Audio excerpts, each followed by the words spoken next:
నమస్తే బ్రో. నమస్తే అన్న. So AP deputy CM Pawan Kalyan గారు ఆయన వచ్చిన తర్వాత ఇంతకుముందు అసలు డిప్యూటీ సీఎం అంటే ఏంటి అనేది ఎవరికి తెలియదు. ఆ పదవికి ఒక అలంకారం వచ్చిందనమాట.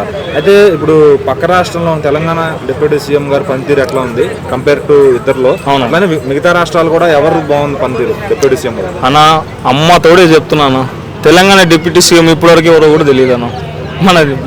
మన ఆంధ్ర డిప్యూటీ సీఎం గురించి మనం ఇంత గొప్పగా ఎందుకు మాట్లాడుతున్నాం అంటే ఆయన పడిన స్ట్రగుల్స్ అన్న. నా ఏళ్ళతో కూడా ఆయనకు నోటికి వచ్చినట్టు మాట్లాడితే కూడా అవి తీసుకొని ఎట్లా దాన్ని ముందు ఓవర్కమ్ చేయాలో తెలుసుకొని ఎన్నో స్ట్రగుల్స్ని ఫేస్ చేసి వాళ్ళ అన్నలాగా పార్టీని వదిలిపెట్టకుండా నిలబడి ధైర్యంగా ఒక్కడే నిలబడి ఇండిపెండెంట్గా వచ్చి ఎన్నో స్ట్రగుల్స్ అంటే నన్ను అడిగితే ఒక 40 ఏళ్ళ చరిత్ర ఉండే ఒక జాతీయ పార్టీ వాళ్ళతో కూడా పోటీగా నిలబడి ముందుకొచ్చి గత 14 ఏళ్ళలో కూడా మాటలు పడుకుంటా గత ప్రభుత్వంలో డిప్యూటీ సీఎం కావడం జరిగింది. అటు సినిమాలు ఫ్లాప్ వచ్చినా ముందుకొచ్చిండు.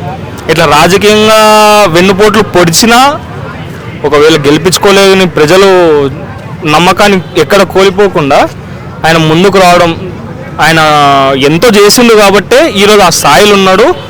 ఆయనతో పాటు ఒక పార్టీని కూడా గెలిపించిండు. అది మన చంద్రబాబు నాయుడు గారు చెప్పిండు. అట్లా ఎంతో ఓపికగా ఆయనంతకు ఆయన చేయడము, ఒక పార్టీని నిలబెట్టాలనే గట్టి సంకల్పం ఉంది కాబట్టి ఈ పొద్దు ఆయన ఆ స్థాయి. ఇంకోటి నన్ను అడిగితే కొన్ని కోట్ల మంది గుర్తిస్తున్నారు మన పవన్ కళ్యాణ్. అంటే జస్ట్ మన ఆంధ్రనే కాదు, ఏం భావిస్తున్నారంటే సోషల్ మీడియాలో జస్ట్ డిప్యూటీ సీఎం అనే కానీ అతనికి ఏ రైట్స్ లేవు అనే విధంగా మాట్లాడుతున్నారు. మరి దానికి అవునవును, అది వాళ్ళకేం తెలియదన్నా.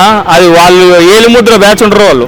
డిప్యూటీ సీఎంకి ఏం రైట్స్ లేకపోతే నరేంద్ర మోడీ చంద్రబాబు నాయుడుకి ఇవన్నీ ఎలివేషన్ కూడా మన పవన్ కళ్యాణ్ గారికి అయితే ఇచ్చింది అన్న.